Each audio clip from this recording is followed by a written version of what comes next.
I know this song.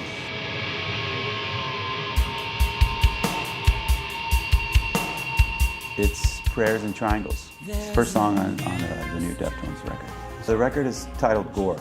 I think it's a good juxtaposition to the art that we chose for the record, and it's different from our last two records, which I think were the titles in general were a little more optimistic, Koino Yoken and Dominize. It's a little different from that, and it's just something that, it was actually a title of one of the songs on the record, and it just seemed to fit, this batch of music. I always choose to have the music sort of speak for itself, and I'm not a very literal person. I try not to be with music. I feel like music is always funner to listen to when it's a little more ambiguous. So when I write, I try to not come from a literal standpoint and be a little more inventive, I guess, with words, and sort of let the emotion of the music take precedence over me trying to explain things to the listener. Have them come up with their own sort of, reaction.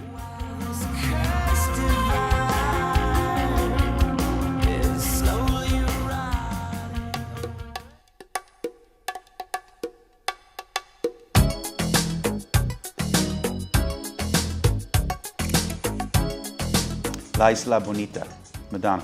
Madonna discovered our band, yeah. We were very fortunate to meet her early on in our career. She sort of took us under her wing, and it was exciting. I mean, she was probably the first famous person that I ever met, so she's a very important woman. I think when that song came out, I was probably in junior high school, and I've always been, I admire her music early on. Probably her early music a lot more than her recent music, but she believed in us early on and put our records out and supported us. So.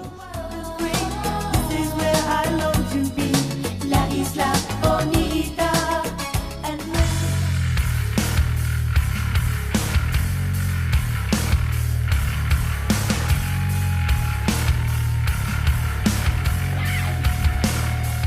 Alice in Chains. It's called Stone. Jerry Cantrell, the guitar player and songwriter, is a guest on our newest record.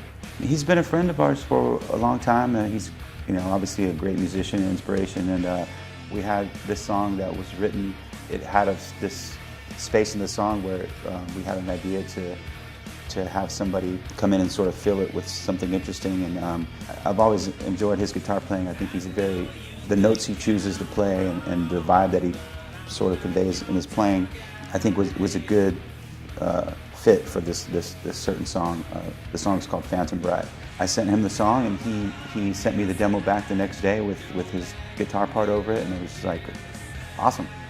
So he came into the studio when we actually recorded the song for real and did a great job, and it seemed to be a very nice fit for the song itself, and complemented it very well.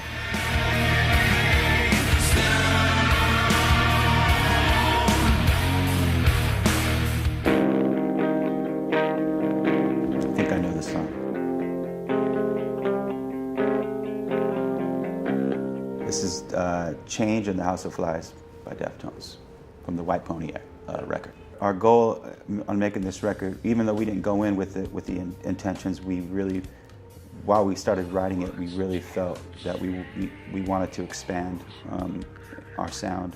This was actually the White Pony record was the first time that I started playing guitar on the records and live even with Deftones. So that song was one of the first songs written for that record, and it was basically just Stefan and myself trading off, playing guitar together, and it's kind of our first collaboration of writing a song together. Before that, Stefan wrote all him and she wrote all the music, and I just came in and sang. I actually had to explain this yesterday because people were asking why I started playing guitar, but it was sort of by default because Stefan, in 1999, he moved from Sacramento, where we all lived, to Los Angeles. He would come down and visit us, and we'd write songs together. But while he wasn't there, it was just Abe and she and myself.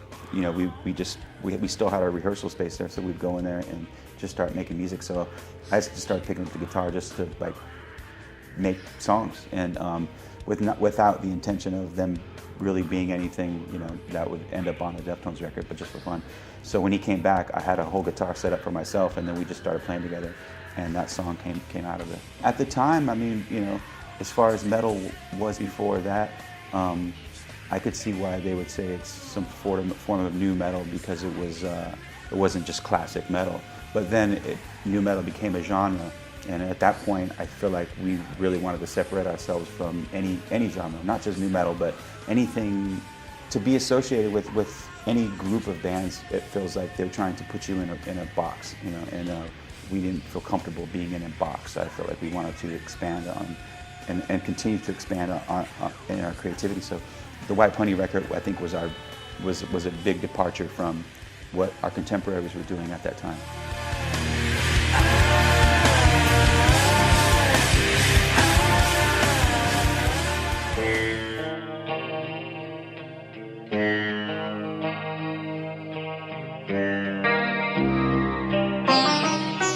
The Cure, If Only Tonight We Could Sleep. We actually recorded a version of this song. The Cure has always been one of my favorite bands since I was a young boy. We were very honored to be asked by The Cure to perform at the MTV Icon for them. To me, it was like a dream. And they had a list of songs they wanted us to do, and they were all the hit songs, the more pop songs. And I asked if we can do this song right here, which is probably a more obscure cut from the Kiss Me, Kiss Me, Kiss Me album. And they agreed to let us do it. And at first, there was a lot of resistance from even like Stefan and other guys in the band. They were like, I don't know, you know, what is it? And then I played the song for them, and they're like, oh, I like this. Because to them, they weren't too familiar with The Cure, so they just knew like Boys Don't Cry and, you know, a lot of the more hit songs. But this song is definitely like it's a different song. It's very melancholy. We had a fun time, you know, interpreting it and playing it actually in front of the band.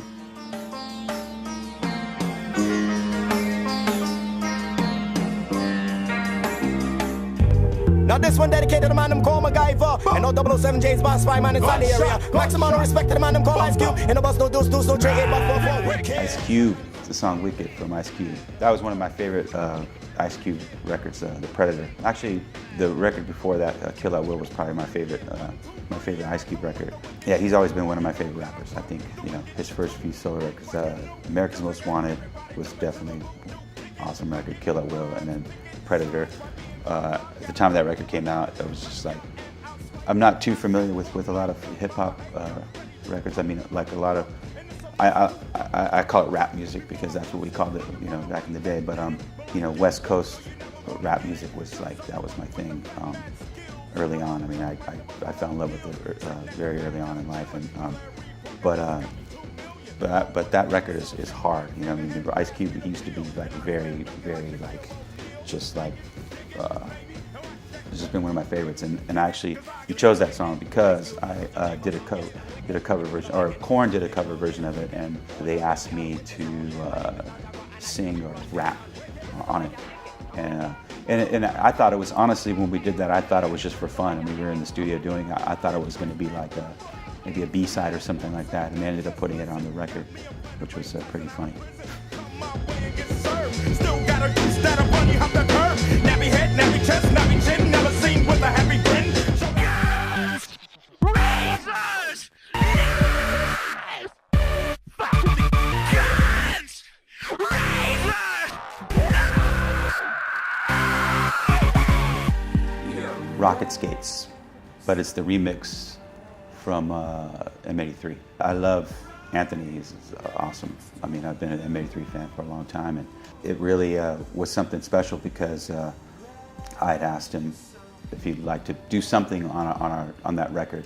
It's funny because he came into the office, at our management office in Los Angeles, and he had just moved there. He was actually working on that record, and I gave him the demos of the whole Diamond Eyes record, and the management was very upset about that. They're like, why would you give this guy, you know, the demos of the record? And I was like, you can trust him, you know what I mean? He's not going to put it out, whatever. But he took all the demos home, and then he picked that song, which was really weird to me because that song, you know, obviously is probably one of the more metal songs I think that we've written, and he interpreted it his own way. The end of that song is my favorite. It builds into this like wall of just synth noise and drum programming, and I loved it. I think a lot of people didn't get it or understand it, but I think it was a great collaboration.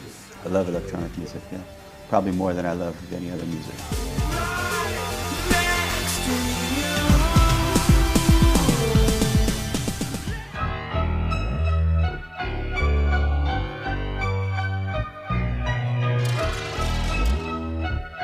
The chauffeur, Duran Duran.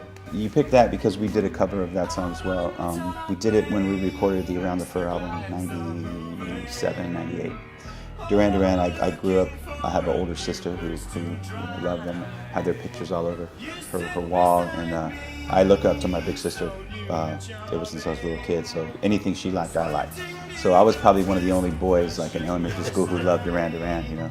But I've always actually really appreciate the musicality of that band. I think, you know, they got bad rap because they were so good looking, and a lot of people just wrote them off as like, you know, being like a boy band almost, you know. But they musically, they're very, very talented band, and they write great songs. And Simon Le Bon writes great lyrics. I mean, the lyrics of that song alone are I think a big sort of inspiration of how I write lyrics. You know, they're very metaphorical and very ambiguous, but they convey a lot of emotion. So he's always been one of my favorite lyricists. You know, a lot of their best songs, like The Cure I was talking about, are their more deep album cuts. I mean, their hit songs are probably their worst songs, I think, you know. The same with The Cure. Same with a lot of the 80s bands. I mean, I understand why their hit songs are hit songs, because they're like sort of the easiest songs, you know. But some of the more obscure tunes are some of the best. Front of your dress, so shadowy lined, and the droning engine throbs in time.